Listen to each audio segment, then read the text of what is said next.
Hi friends, Sindhu Bhairavi அடுத்து என்ன நடக்க போகுதுன்றத இந்த ஒரு வீடியோவில் ஒரு குட்டி பிரேமமாக பார்க்கலாம் வாங்க. சிந்து பெரியம்மா சொன்னது உனக்கு கஷ்டமாக படிச்சான்றாங்க. நீ நிச்சயதார்த்தத்தை பார்க்க கூட முடியல, விடு டாக்டர். நான் இல்லைன்னா என்ன, நிச்சயதார்த்தம் நல்லபடியாக முடிச்சல, எனக்கு அது போதுன்றாங்க. உண்மையிலே பெரியம்மா ஏன் உங்கள்கிட்ட இப்படி நடந்துக்கிறாங்கன்னு தெரியல. உன்னை ரொம்பவே காயப்படுத்திட்டு இருக்காங்க. அவங்க பண்ணுறது தப்புன்றது அவங்களுக்கு புரிஞ்சுமே ஏன் இப்படி நடந்துக்கிறாங்கன்னு எனக்கு தெரியலன்றாங்க. டாக்டர் விடு, நான் பண்ணது பெரிய தப்பு, அதை அவங்களால மறக்க முடியல. ஏன்னா என் மேலே நிறைய நம்பிக்கை வச்சாங்க. ஆனால் வச்ச நம்பிக்கையை நான் காப்பாற்றலை. இப்படி அவங்களுக்கு நம்பிக்கை துரோகம் பண்ணது இல்லையா, அதனால தான் அவங்க இந்த அளவுக்கு ஹர்ட் ஆயிட்டாங்கன்றாங்க. அதனால சும்மா தேவையில்லாம இதெல்லாம் நினைச்சு மனசை போட்டு குழப்பிக்காத, விட்டு டாக்டர்ன்றாங்க. இன்னைக்கு பைரவியோடைய வாழ்க்கையை நினைச்சா ரொம்ப கஷ்டமா இருக்கு டாக்டர்ன்றாங்க. ஏன்னா இப்ப பைரவியும் ஆறுமுகத்தா ரெண்டு பேருமே பிரிஞ்சுட்டாங்க. இனி அவங்களுடைய வாழ்க்கை என்ன ஆக போகுது, இதை நினைக்கும் போதே மனசுக்கு ரொம்பவே கஷ்டமா இருக்குன்றாங்க. ஆமா சிந்து, அவங்களுடைய வாழ்க்கையை இனி எப்படி சரி பண்றதுன்னே தெரியலன்றாங்க. எப்படியாச்சும் சரி பண்ணிடலான்னு பார்த்தா அதுக்குள்ள இப்படி ஒரு பிரச்சனை.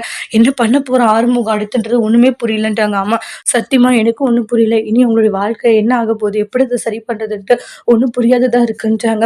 கொஞ்ச நாளைக்கு ஃப்ரீயா விடணும் சிந்து. ஏன்னா இப்பவே பைரவி கிட்ட போய் பேசணும்னு வச்சுக்கோங்க, மறுபடியும் பைரவி கோச்சுப்பா, தேவையில்லாம சண்டை சச்சரவு நடக்கும். அதனால கொஞ்சம் பொறுமையா இருந்து பொறுமையா தான் நம்ம பைரவி கிட்ட பேசணுன்றாங்க. அவசரப்பட்டு பேசினா தேவையில்லாம நம்ம மேல கோச்சுப்பான்றாங்க. ஆமா டாக்டர், நீ சொல்றதும் நல்லதுக்கு தான்றாங்க. ஆனா உண்மையிலேயே உன்னுடைய அம்மா அப்பாவுக்கு தான் ரொம்ப கஷ்டமா இருக்கும். இங்க உன்னுடைய வாழ்க்கை இப்படி, அங்க அவளுடைய வாழ்க்கை அப்படின்ட்டு ரொம்ப கஷ்டப்படுவாங்க. ஆனா எனக்கும் அதே கவலை தான் டாக்டர். அப்பா அம்மா எவ்வளோ ஃபீல் பண்ணுவாங்கன்னு நினைச்சு இது என்ன பண்றதுன்னு தெரியல, பார்த்துக்கலாம் விடு அப்படின்னு சொல்லிட்டு சிவா சமாதானப்படுத்திட்டு போறாங்க. ஆனா சிந்து பைரவியுடைய வாழ்க்கையை நினைச்சு ரொம்ப எமோஷனலா ஃபீல் பண்றாங்க. சிந்து எப்படி அவங்களுடைய அக்கா, அதாவது தங்கச்சியுடைய வாழ்க்கையை சரி செய்ய போறாங்கன்றத அடுத்து வரக்கூடிய பிரமோட வெயிட் பண்ணி பார்க்கலாம். இந்த வீடியோ பிடிச்சிருந்தா லைக் பண்ணுங்க, கமெண்ட் பண்ணுங்க, ஷேர் பண்ணுங்க.